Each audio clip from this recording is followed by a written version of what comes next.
Hey everybody, Zach here once again for Pacific Angler TV. Got another fly tutorial for you this week.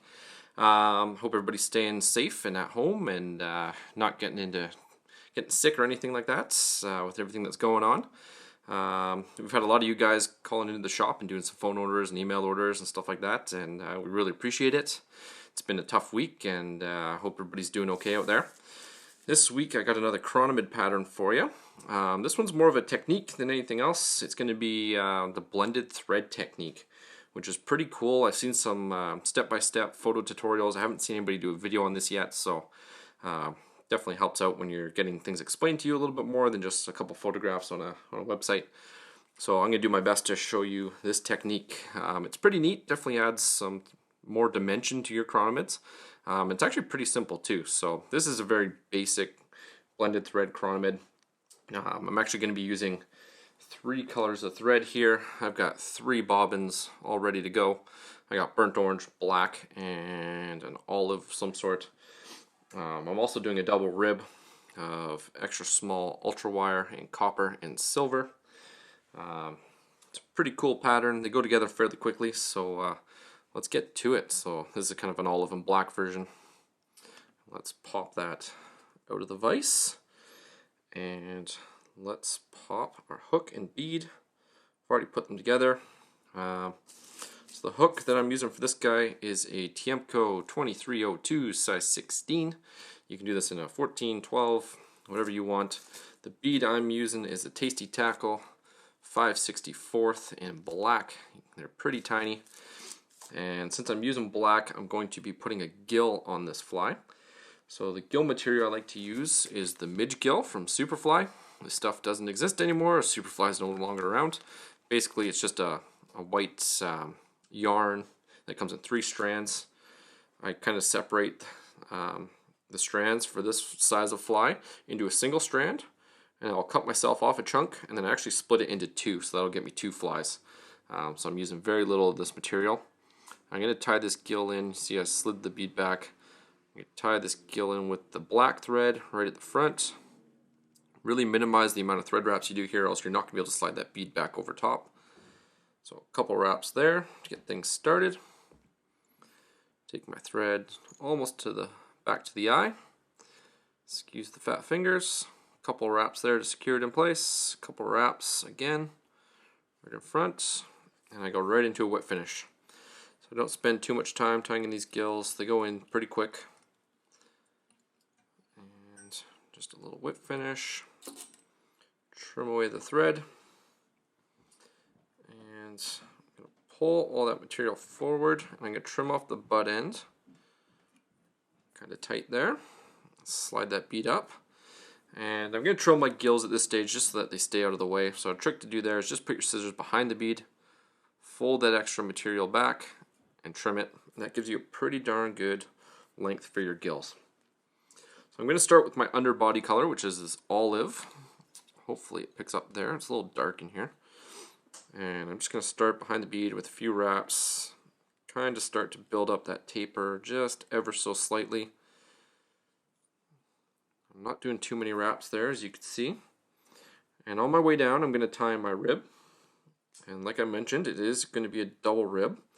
So I've got some copper and silver extra small ultra wire here.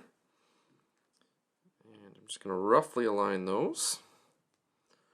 And I'm going to tuck those ever so lightly inside the bead. And I'm going to catch them with my thread and take it all the way down. Now the trick with this technique of the blending threads is you need a flat thread. So the ultra thread, the UTC stuff, is perfect for this as it lays extremely flat. And to get your thread to lay flat, you just spin your bobbin counterclockwise. That decords the thread. You can take the edge of your scissors, not the open part, but when they're closed, kind of rub your thread, and that splays it out a bit and flattens it. Exactly how we want it. This creates a nice, smooth, tapered body. One wrap in front of the other. When I get to the bead, I'm going to spin it counterclockwise again. And I'm going to go back down about 2/3 the way down the body. And once I get there, once again, spin it to flatten it and come right back up to behind the bead. Now I'm going to quickly do a little whip finish here. So 1, 2, 3 turn whip finish. And I'm not going to snip my thread. I find it always leaves a little tag in. So I'm just going to nick it, and that cuts it off nice and close. Now I'm going to come in with my second color, which is going to be black. I'm just going to take a few wraps to kind of secure that in place. Oop, as you can see, there's that little tag in there. Not the end of the world. I'm going to cover that up anyway. And here right away, I'm going to flatten my thread. Just spin it. And as you watch it, you'll see it kind of flatten out. Kind of rub my scissors, or dubbing needle is good for this step as well. I'm just going to take some wraps here. You can see it's nice and flat now. I'm going to start to space out my wraps. You can kind of see it starting to split, which is what I want. I'll take kind of one more wrap there, and then I'm going to quickly come back up. Not liking how that's looking, so I'm going to start that again. Don't be afraid to come back and give that a few more spins here. I really want this thread to start splaying on itself here. Kind of pick at it a bit. As you can see, that kind of gets pretty sparse. I'm going to quickly come back up here, just like so. Hopefully the camera picked all that up. You can see how much that thread splits apart and allows the olive to be shown, kind of modeling itself up the body of the fly there. Yeah, that's looking pretty good. Now I'm going to do my third color, which is going to act kind of like the wing buds. This is totally optional. This is a burnt orange ultra thread. Just a few wraps right behind the bead. And I'm going to start my ribbing. So when you have 2 wires, it can be a little finicky. But all you're going to do, you're just going to pull these wires so they're nice and tight together. When I do my chironomids, I like to take a full wrap right at the back. That kind of protects the thread. And I'm just going to, each time I grab it, I'm going to pull everything tight. I'm going to try to get 7 to 9 wraps. That's 3, 4, 5, 6, and 7 wraps there. Securing the wire right behind the bead.